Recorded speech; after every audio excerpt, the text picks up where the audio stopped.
There, that looks like it's going. Okay. The lights on. Yep, it's going. This is Damian Macy of the Friends of the Library. He's part of our oral history project. I'm interviewing today Brad Parker, who's a resident, but he had a business here at one time. So I think he will tell us a little story of what brought him to Marshall and about his lifetime and life experiences and what he thinks about Marshall. With that, I'll turn you over to Brad. Oh boy. Brad Parker, born in Lawrenceville, Illinois.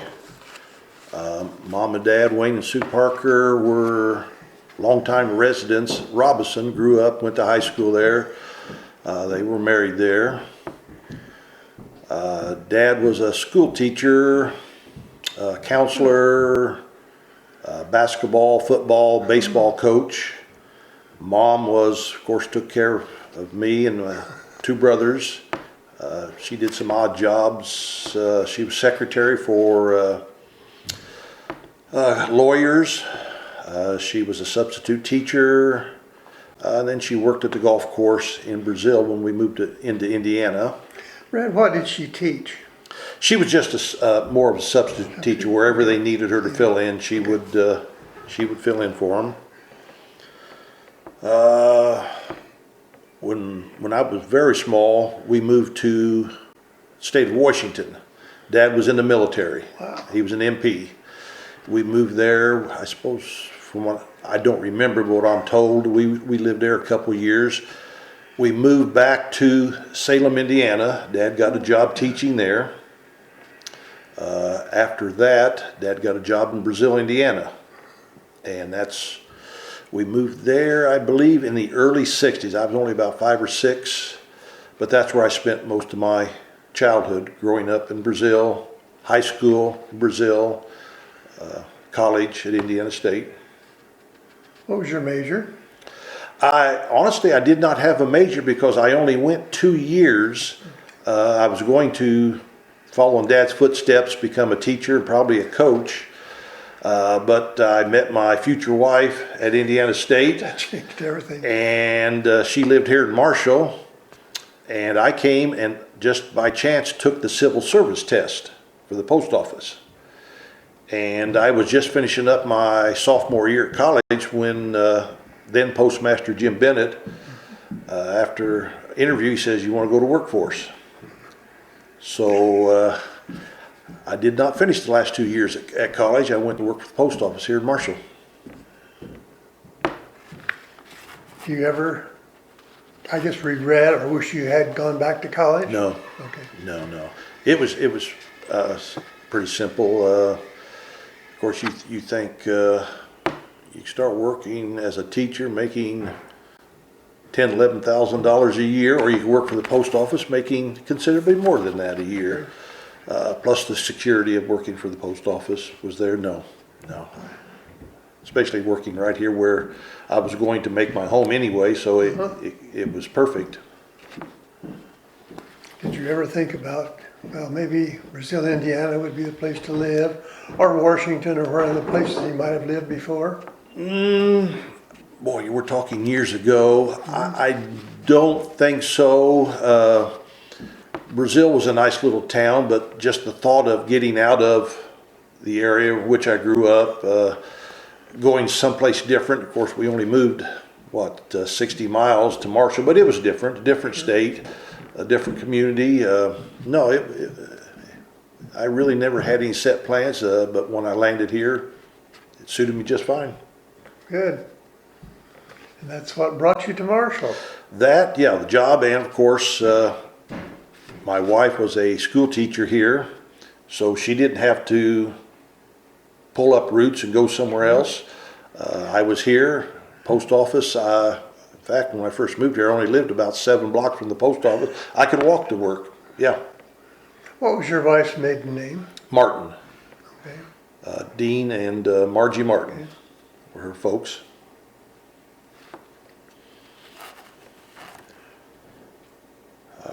Let's see. I'm just going to say, I think we're here to talk a little bit about Marshall too. Over the years, I can't think of a profession which would allow me to observe or see changes in the community like it did at the post office. Started out as a city carrier, which meant I had to learn all three of the city routes. And to this day, I can still tell you the addresses of those people who I carried mail for in the early 80s. Harry Kropp, 202 Archer, Damian Macy, 602 North 7th. It will never leave my brain. But that's how I got to know people. I'm sure that becomes just a part of daily routine. It does, and I find myself when we're out with people and they bring up somebody's name like Dan Warner, 69 Archer Avenue. You just can't get it out of your mind. You know, Brad, if we're trying to find someone, we ought to get you rather than GPS. Well, if they're about 100 years old, yes, yeah. But yeah, that's how I got to know a lot of people in town.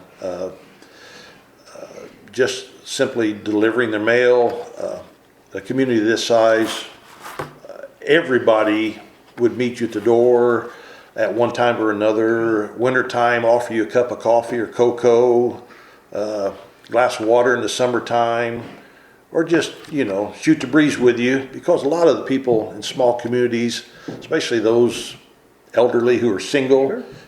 You're probably the only person they come in contact with on a daily basis. Becomes a personal involvement. It does, yeah. You mentioned a couple things, cocoa in the winter, some water in the summer. That's something I've always thought about. I see our carriers with their slickers on in a downpour rain, Yeah. or water and snow and everything.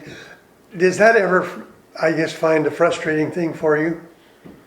Frustrating? Bad weather, yeah. Oh, no, there again, as a mail carrier, you find, and you probably don't realize it happens as much. I would go to work at 7 o'clock in the morning and it's just pouring down rain. The time it took you to get your route prepared, pulled down, and your vehicle loaded, it's about 9:30. Well, 80% of the time the rain has stopped. You go out, deliver your mail, and you come back about 3:30. Usually when does it start raining again? 4, 5 o'clock in the afternoons into the evening. So the rain really didn't bother you, the bad weather. Winters were different. Yeah. I mean, we had one winter that Christmas Eve I delivered. I think the wind chill was something like 40 below zero. And Jim Bennett came out and actually got us. He said, "Guys, come on, we're going back in." It's the only time I can remember in all the years I worked at the post office that we stopped a mail delivery. But it was a cold one that year. I would think so. What is is there a certain temperature that you simply don't deliver? Is that any guideline from, I guess I'd say, the Postal Service? Is strictly a local?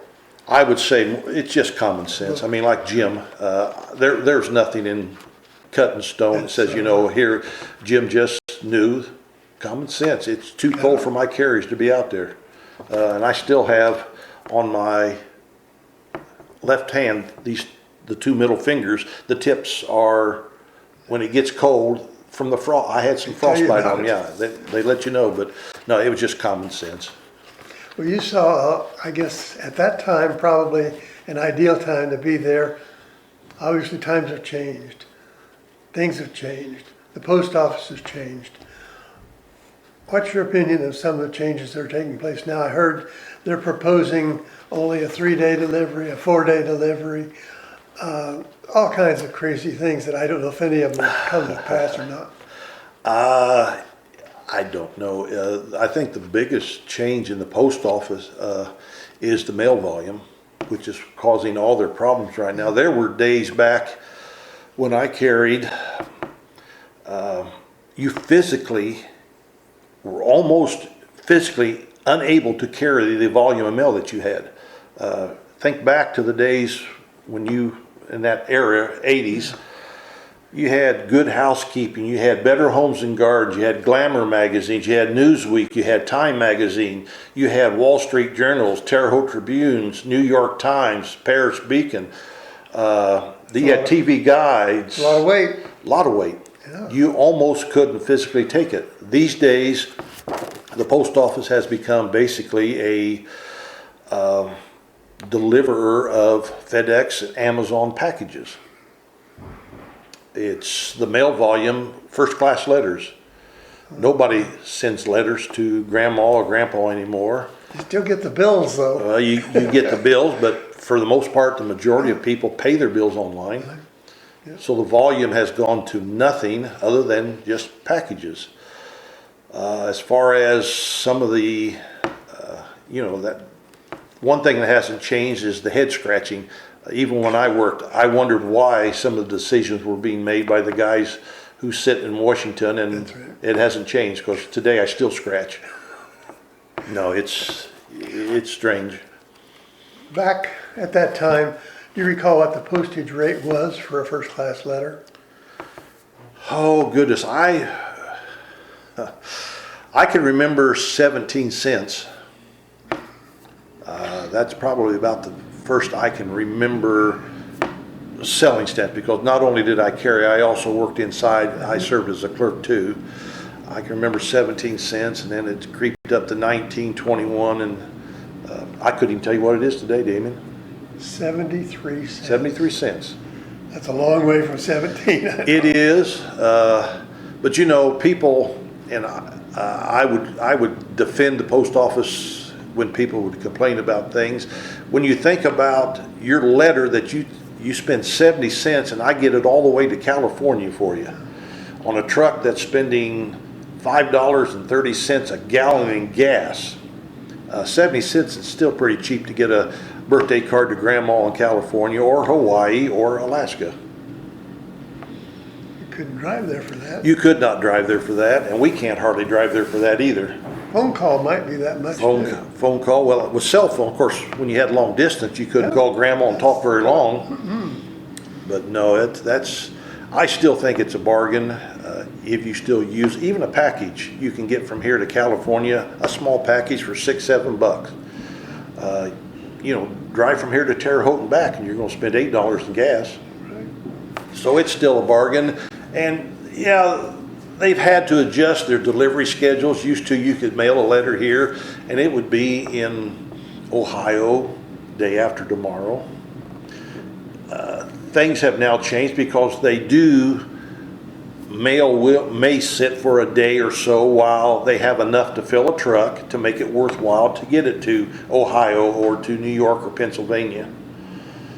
But again, overall, it's still pretty cheap for moving stuff around the country. Brad, I'm older than you are, and I remember the day when most of the mail went by train. By train.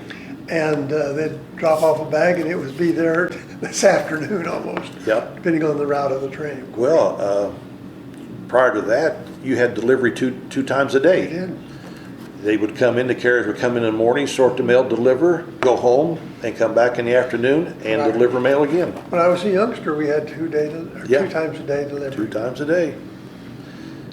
Yeah. What about the changes you see in this transportation thing? And going ahead, do you think it's going to continue to be, the timing and all, it's going to be adequate, or is there going to come a day when that package may not be there the next day, and it may be 3 or 4 days to get there? Well, there's always going to be the overnight service you'll pay for it. But if you absolutely need something there next day, it can get there next day. I mean, the transportation network is set up for that. It's just a little bit expensive. Again, if you were to jump in your car today and take a birthday cake to grandma in California, it's going to take you 4 days, right? Oh, yeah. So now it's going to take me 3 days by airplane to get it there for you. It's all relative. I mean, you just have to understand times have changed, and it's just due to the cost restraints, it's just not going to be like it was in the good old days. We have to adjust to that too in our own minds. Oh yeah. So I think what you're saying is your term at the post office is one of your major things in Marshall. What you decided to retire? Well, just what you brought up, the head scratching. I tell you, when I first started here years ago, I joked with people. I'd go to work if they didn't even pay me. It was that enjoyable. I love being around people, talking with people, meeting with people, and every day you got to meet somebody different, something different happened, and it was basically you shared because I could tell when it was your birthday because you got 13 birthday cards today, Damien. I knew it was your birthday. I could tell when Joanne had her baby because all the congratulation cards. Graduation day, you knew that Bob's eldest son was graduating this year because of that. You knew a lot about your customers simply because of the type of mail and the amount of mail they got. It just became part of your, and the thing was too, by living here, 515 North Michigan, you knew Bob, Carol, they had a son, they had a daughter, and they had a dog named Rover because he's the one who chased you last year.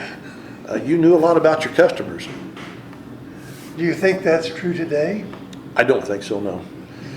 Again, the post office has changed. You still have your two regular carriers here at Marshall, but for the most part, just like on the rural routes, on days off, tomorrow you might have a carrier in from Paris delivering mail. The next day you may have a carrier from Martinsville in carrying the mail.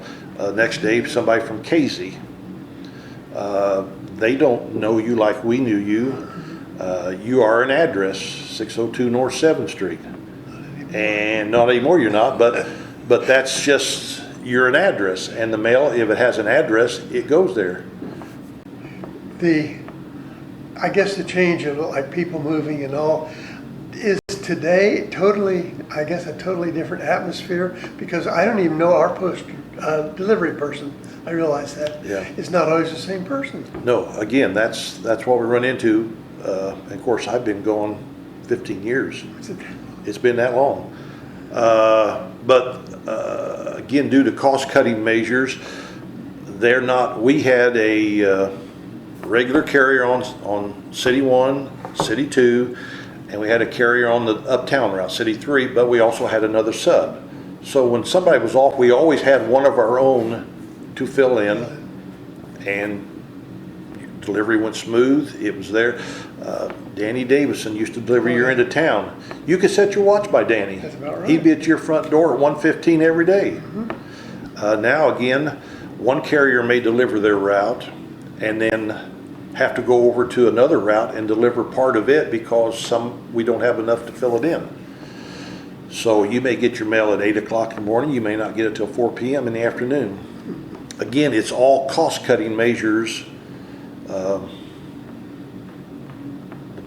The post office financially is just in horrible shape, and it's really it's not their fault.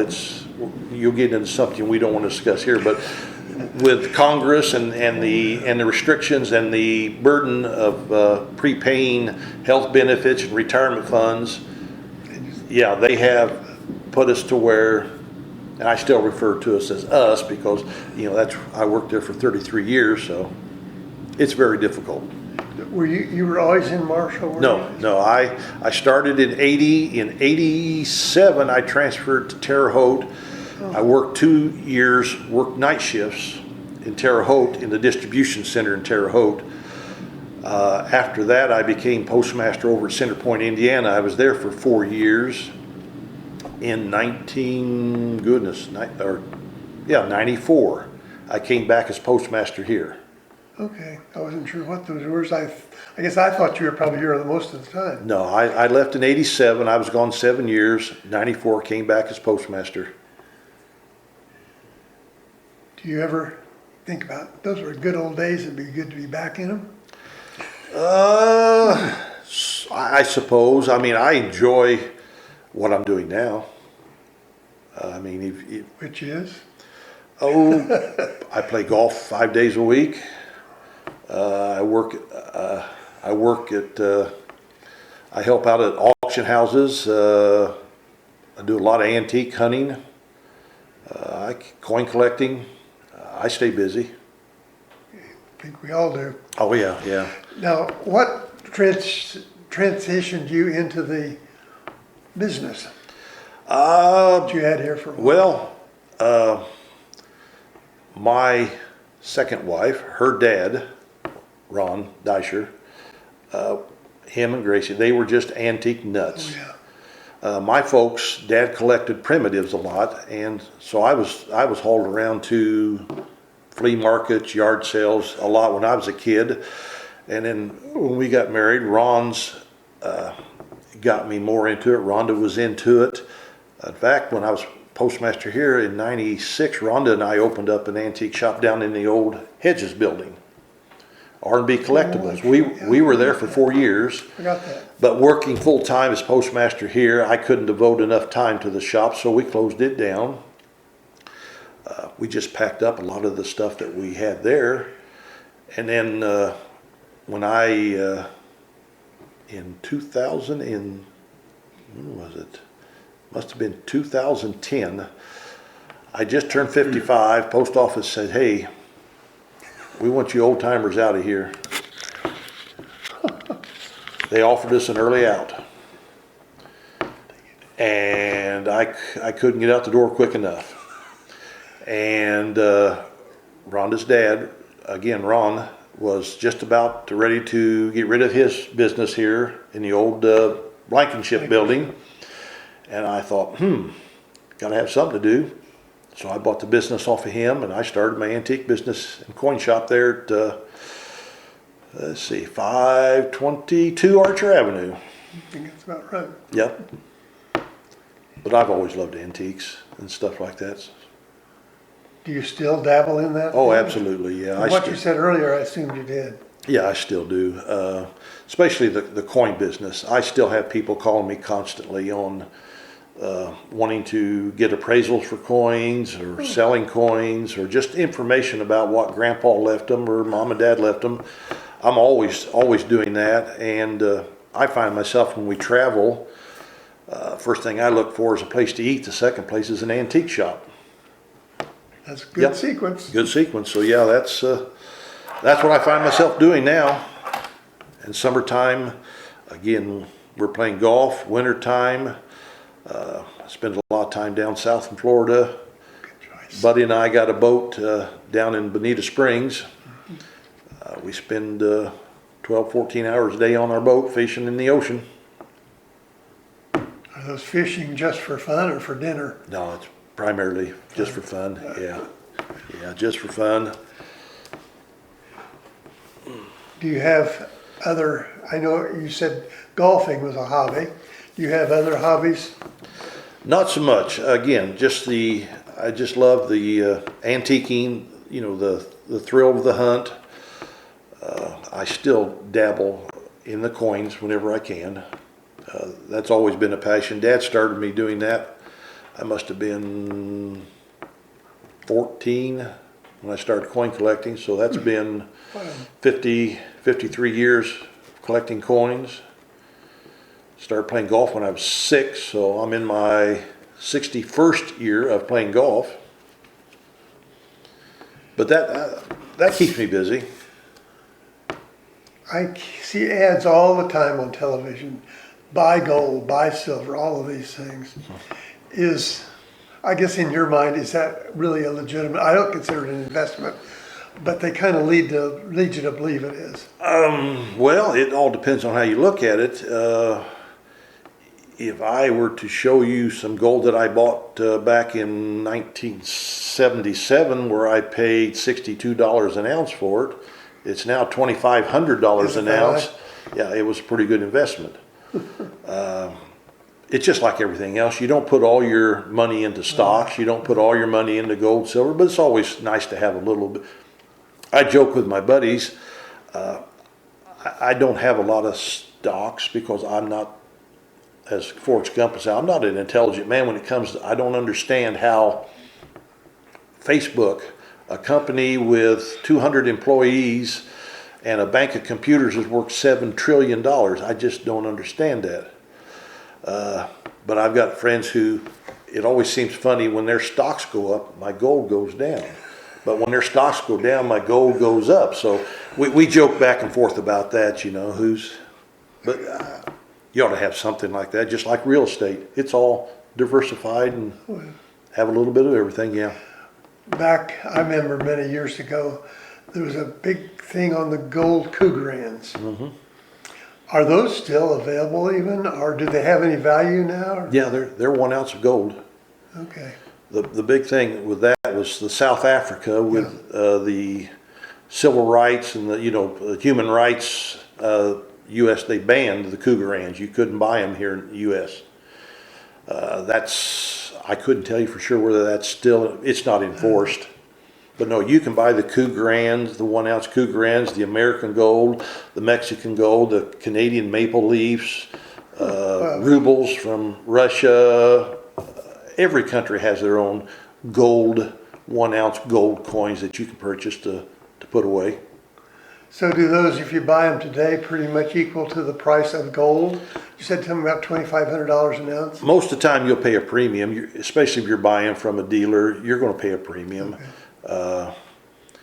And guys were talking the other day. If gold's around 2,500 an ounce, it may cost you 2,600 to buy an ounce of gold. And guys say, "Man, I'm not going to pay that kind of money for an ounce of gold." I remember saying that when it was $250 too. Man, I can't pay $260, but it's like everything else. It's gone up, and who knows what's going to happen. Will anything in your mind take it back down the other way? Let's just be realistic. Gold is nothing but something that comes out of the ground. Why somebody picked gold? You could pick up a sand dollar and say it's worth $2,500. So with a stroke of the pen, sure, Congress or something could happen to where the paper money you have in your pocket right now is worth nothing. Gold that you have set in a lockbox could be worth nothing. It's just simple as that. So, What the market will pay, is that right? I wasn't around for the big crash, but your stocks and bonds could be worth nothing tomorrow too. You just don't know. But I think I did it more primarily for the fun of collecting. I mean, coinage, history. A lot of history goes into those coins, especially back in the 1800s. It was to commemorate an event or commemorate an individual that meant something to the country. A lot of history with all the different mints, different mintages. One small mint may not make as many in 1877 as another Philadelphia did. So the coins are rare. So there's, again, the hunt. Do they still use there used to be a lot of D for Denver. They sure do.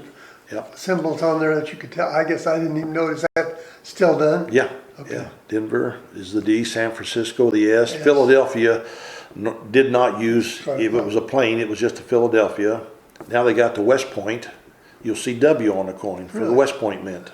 Didn't know that. Used to be one in Carson City, New Orleans. Yeah. Your Morgan dollars, you'll see a lot of O's for the New Orleans Mint. I see a lot of advertisements for the Morgan dollars. The other night on television, you could buy a bag, I think, I don't know what the weight was. Anyway, you could buy a bag of silver dollars, and it didn't say how much. Yeah. Again, the Morgan silver dollar is probably the most iconic coin that the government ever made, other than maybe the $20 gold pieces. But the Morgan silver dollar was one of the best designed coins they ever made, most recognizable to almost anybody, and it still is probably, when people call and ask if I've got stuff that I'd like to sell, which I don't, they're always looking for Morgan dollars. Everybody just relates to the Morgan dollar. So if you find a bag of it in the vault, you better sell it, right? Yeah, bring it to me. I mean, I can remember as a kid, Grandpa, that'd be back in the 60s, when we'd visit Grandma and Grandpa. When we got ready to leave, Grandpa would give us a silver dollar. And back then, they were just worth $1. Sure. I remember Grandma and Grandpa going to Las Vegas, and the machines would pay them out in silver dollars. That would be early 60s. Big old clunks of silver falling in front of you. You didn't put too many of those in your pocket either. You wouldn't go very far with them, no. But you didn't think anything about it. They were just a currency. Oh, no. I saw one time when I guess in Florida, it was a newspaper, some company was coming around to Legion Hall, I think, and was buying coins and all of that stuff. Is there really a market for that? I know they had a thing on certain wheat pennies and some stuff that to me sounded very, very common, very much in circulation. That still happens. It happened here in Marshall years ago. One of our veteran organizations, I'm not going to name, allowed one of these traveling companies to come in. And that's when I had my shop here. I closed my shop up one day and I took a gold coin over, I took a silver dollar over, and I took a rare dime over there. And I played dumb and said, you know, my dad gave me these. I just wondered whether they're worth anything. He looked at them and looked at them and offered me a price about 1/20th of what they were actually worth. And I immediately went back to the shop and I called the organization. I said, guys, I cannot believe that you're allowing this to happen to our community. Mm-hmm. These guys are coming in here scamming people. I wondered about those. Yeah, they're just scamming these people. And I explained what I had just done, and the next day they were gone. So I commend the organization for kicking them out, but no, those fly-by-nighters, no, we don't want them in the community. There's some other, and I think this one in Florida was buying watches and just all kinds of jewelry and stuff. They'd buy stones, diamonds, and emeralds or whatever. So they're not just in the market of coins, it seems like. No. It's no. These guys, in fact, they had bought. I saw they had guitars, watches, rings, all kinds of stuff like that. You know, I just always told people when they came, you know, here's my offer on an item. Feel free to take it to another reputable dealer. Go to Terre Haute, stop at Rogers Jewelers or stop at Hillman's and get a price on this. And if they're higher than me, take it.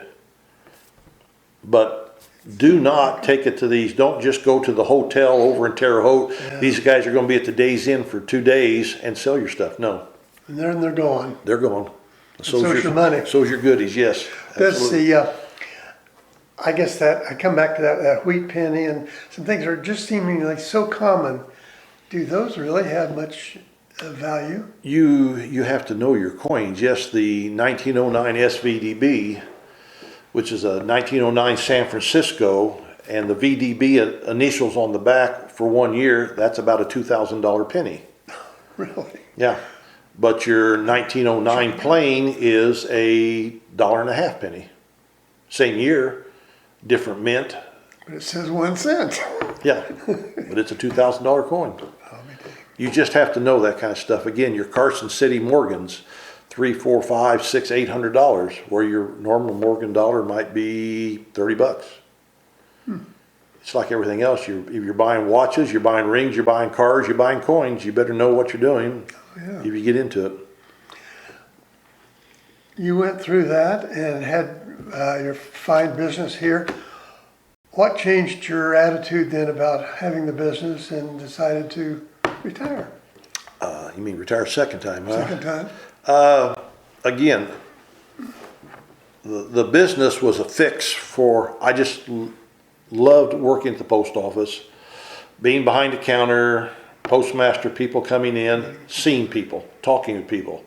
I enjoyed that. Well, obvious, I opened up a business and I just loved having the people come in. And I had a lot of people who just came in just to talk. Yeah, I loved doing that. It got to the point where the young folks, the antiques and stuff, the glamour, or I don't know what, the appeal to antiques was dropping off quickly. The young folks weren't interested in the antique business anymore, buying antiques. The coin business got to the point where the influx of counterfeit coins from China was ruining the coin business. I had, and I still have to this day, probably 200-300 counterfeit coins in my lockbox that I bought over the years. And you can't sit there, like I say, that 1909 SVDB, you can't spend $2,000 on very many pennies, find out they're bad, and stay in business. I just got tired of messing with it. And after 10 years, I just thought, hey, I'm 65. Why don't we just start playing golf more? Good choice. It was. I still miss the people. I do too. And I think that's part of the reason too is why I spent so much time with Main Street. When the Main Street program was going, of course, you guys started that, 30 years ago or 40? I don't know how long it was. Well, it was really, we started organizing in 1994 or 5. And then by 1997, we were actually recognized as a Main Street community. So you're talking 30 years. Again, I could go from the post office with people. I could go to my business with people. Now I can go to Main Street and be with people. Again, working with the community. And just like you, I was a transplant in 80. But by the year 2010, 2015, I was a Marshallite. People would ask you, where are you from? Well, I used to say Brazil. Nah, not anymore. I'm from Marshall. Not the country of Brazil either. No. I'm from Marshall. So Main Street was a perfect move for me to, again, antiques, history, to learn the history of this town, to help the businesses downtown. Main Street, what you guys started, you can't walk anywhere in this town and see a business that has not been affected by the Main Street program, one way or another. And I do know, I'm a little disappointed at maybe the direction what it has today. I'm not sure. Yeah, it's different than it was back then. Yeah. It really is. There used to be a great director at Springfield who's just dynamic. And while I was still at Main Street over here at the state level, our support at state level went away. That's what I heard. And that left us basically just hanging to do what we could here with no direction at all. I mean, we tried and we did a lot of good things. I mean, Oh, yeah. you just can't drive through this town and see anything that wasn't part of what Main Street was involved with. In our travels, I see other towns, you see sometimes Main Street community. A Main Street community is a sign going into town. Yeah. We used to have a bunch of those, but I don't think there's any of them out anymore.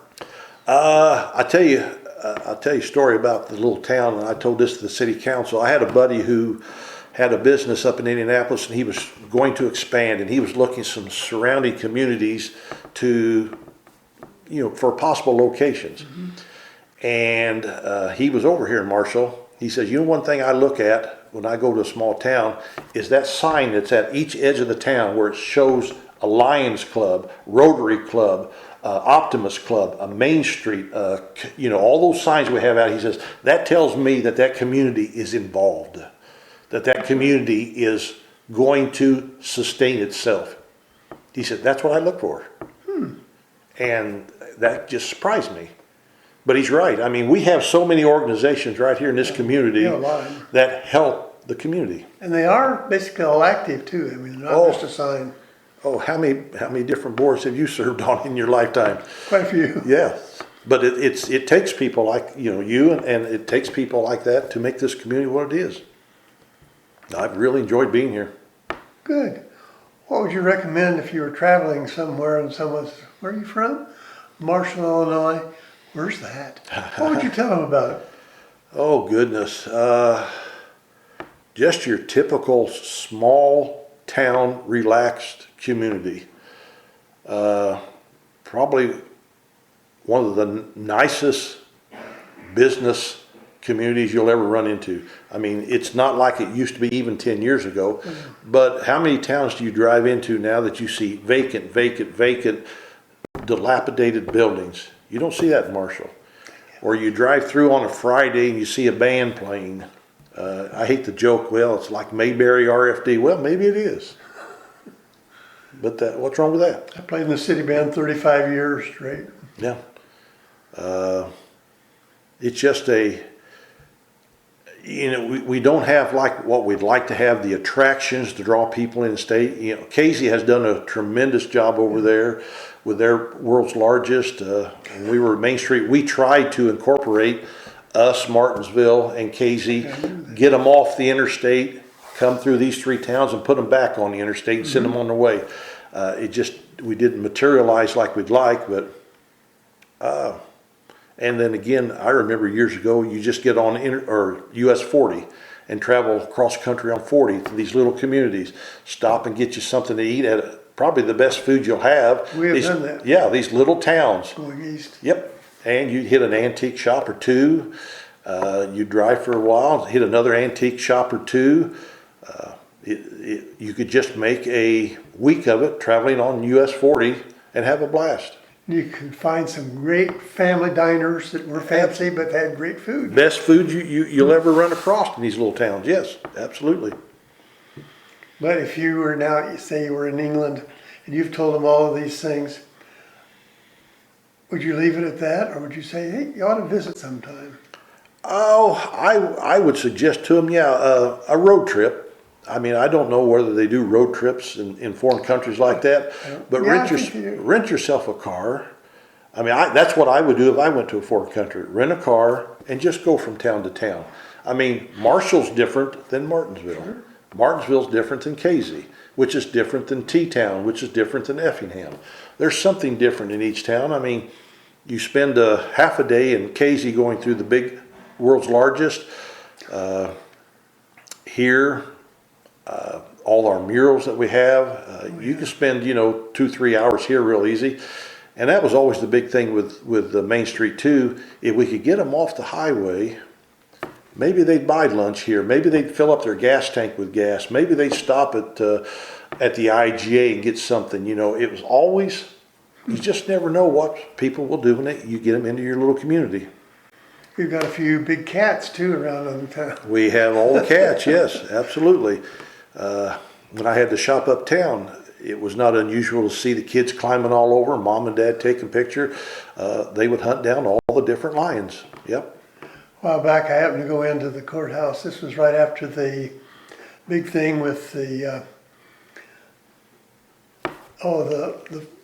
clouds going over with during the day when it got dark.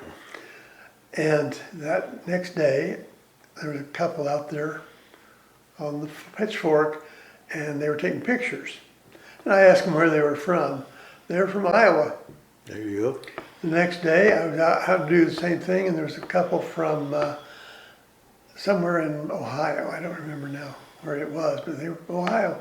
So there are people still attracted and do come into Marshall's. They do, and that was something when I had the store open, I would always ask, where are you folks from?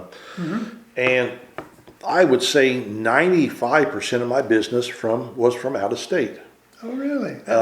Yeah. Unfortunately, your people who live here might come in once and look at it, but they don't come back because they've been there and they've seen things. But yeah, it was all off the interstate business. And I can honestly say it's amazing how many times I heard, man, what a beautiful community you got.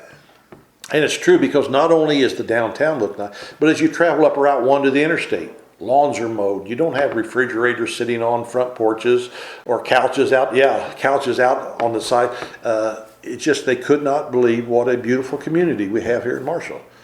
And it wasn't just once or twice, it was constant. I heard that from many people who come to visit us, that my, how clean and neat Yes. the community is. Yes, and I know a lot of that goes to the people who live here, the pride they take. The city has been instrumental in helping out quite a bit too. But yeah, it's been great. We're getting a lot of new sidewalks now. New sidewalks they're putting in, yeah. Is there something in the nation or the world that has really, I guess, changed your way of living or your life or your thoughts? Some particular event that maybe has got your super traction charged up? No, not really. Again, I think when you become a little bit complacent when you're in a small community like not much goes on here. It's pretty peaceful. This crazy election, and I do not get into politics discussions with people, but it's going to be interesting to see what's going on. The stuff that's going on overseas with Russia and Ukraine. hate to say it, I just pretty much try to block it. I feel so bad for what's going on there, That's scary but you feel safe here in Marshall so far. so far. So no, that's I'm just pretty easygoing. I just want to know where my next meal, my next golf course is going to be. If they close the golf course, Well, there's a lot of golf courses I around. know it. You'd find one then. We were in Covington, Indiana yesterday. We're going to Champaign tomorrow. So we do a lot of traveling. Yeah. How about your travel outside the United States? Have you done anything? Not so much now. We used to travel a lot, the Caribbean, Aruba, Grenada, the Bahamas, St. Thomas, St. Croix. Spent a lot of time on the islands down there over the years. Beautiful. It is beautiful. And again, laid back, just to get away, especially in the wintertime. Now my travel's primarily 4 or 5 times. We'll go to Florida and spend a week. Sometimes we'll spend 3-4 weeks in Florida during the wintertime, but that's pretty much the traveling I do now. You mentioned about getting a car and driving. In our travels, we like to get off the interstates. We may take it to get to a certain place, Right, but then that's where you really see and get the appreciation of small communities. right. And 40 was always that way. Even when I lived in Indiana, you could hit, we'd come through and hit Marshall. We'd hit Casey. We'd go Altamont. You know, you could all the way to St. Louis down in that area. There were all kinds of shops you could stop at. And you, like you say, it didn't matter what time of day it was. You'd hit this town at breakfast time. There'd be 2 places you could eat there. Oh, yeah. You travel, and well, it looks like it's lunchtime. Let's pull over. Yep, there's 2 good places here to eat. It was just you could just make a day, or a lot of times you just make a 3-dayer of it. Spend a couple nights on the road and come home. You mentioned that about renting a car. We considered that in England, and boy, I'm glad we didn't. Oh, really? Because driving on the left side of the road Oh, yeah. and the turnabout, the roundabouts, Roundabouts? are a disaster, I guess, if you're not used to them there. Yeah. And then number 2, we would have driven right on by a lot of things. Yeah. We took a tour, a Right. guide tour, and she would say, now up here a half mile, I'm going to point you left. Be sure you look down there. We would have driven right on by a lot of things. Yeah. We found that out I think the first time was in the Bahamas. They drive on the the left side. We rented scooters, and it took some time to get used to that. But we found on our travels, we didn't take the suggestion, like on a cruise, they say, well, use this where you take a bus with 14 other guys. We would actually, back then, take a taxi. One guy would take you around, and he knew, just like here, he knew all the places that you needed to see. He would take you down these little narrow alleys, and you come out, my goodness, look at this garden here. Or he'd take you somewhere and show you a little place to eat lunch. And back then, you could spend $30 and you had a taxi for almost all day. And he'd take you back to your ship. I don't know if it is today or not. Oh, I wouldn't think so, but that was just one-on-one, the 2 of us with the driver. We had an old boy in Bahamas. He sang to us all the way around. He was singing one of the, some of the local music or something, but he had Puerto Rico the same way. The little out-of-the-way spots that you don't know about, and then you'd ask him, where's the best place to eat steak, or where's the best for seafood? He knew exactly where to go for that night. He would tell you where to go. The thing with the taxis, you mentioned that. And at one time, there was a taxi service in Marshall. I have pictures of that. And I just went, oh, really? I do have some pictures of I that. can't remember now who operated it, but I don't have pictures of that. Of course, I have pictures. Remember when the Greyhound bus stopped over here at the Marshall House Hotel? I remember when it stopped at Tom's. Oh, did it? Oh, yeah. That was before Marshall House. Yeah. And my gosh, especially on Sunday, there might be a Greyhound, a Trailways, and another Greyhound. Yep. Not just one, but 2 or 3 buses Yep. lined up there. And the people, most of them were about full. Yeah. That's before I-70 opened up, and of course 40 was the only way to go east and west. And I can only, in my mind, I have some pictures too of of like when the Archer House was open, how busy that place must have been back in the day. It was a whole different world, but Marshall was, with north and south Route 1 and 40 east and west, it's no wonder, you talk about the crossroads of America, right here it was. That's right. Right there it was. And then came the interstates. And the interstates, yeah. But the interstate allowed people to move more freely too. You mentioned the Greyhound or the bus. Is there a Greyhound bus line anymore? I believe there is. I believe so. Yeah, I believe I've seen them out on 70 before. I can't be certain, but I do think so. And I don't think there used to be a Trailways too. Which Trailways, was quite yeah. well known. Yeah, you just don't see them. Most of them now are chartered buses you see out on the highway, from different companies. Like, what's the one over at Terre Haute? They have, it's down there on the south. Yeah, it's a private name. Private name. Turner. Turner buses, yeah. Heck, they've got, 12, 15 buses there. They go all over the place. I understood a while back some folks were willing to take a trip with the church, I think it was. They didn't have any buses available that day. So, I mean, they're busy. It's busy. I know I've taken trips down to the casino in Evansville with them. Yeah, they go everywhere. Come back with a lot of winnings. Maybe not. Maybe not. Well, I think that's a change in some communities, there's gambling places, and I think that can be really a downfall too in some places. It can. I mean, I'm sure, and I've looked at, anybody can look it up online. It has brought a lot of money into the community, but it also seems to be unfortunate because a lot of times I see individuals who probably really can't afford to lose money.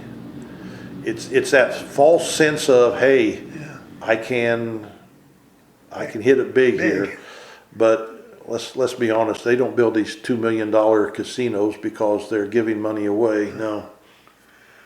Well, I guess in Marshall we don't worry about that. Well, Brad, it's been great talking to you. Sure, Damien, appreciate it. And I appreciate, you had a lot of things to bring to focus. It's just Marshall is. I'm glad I landed here. Well, yeah, I grew up first 4 years here, and then we moved to Martinsville.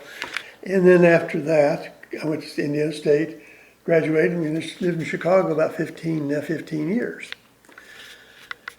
We decided a long time ago that someday we would move back to Marshall. I'm glad we did. Yeah. And especially with what's going on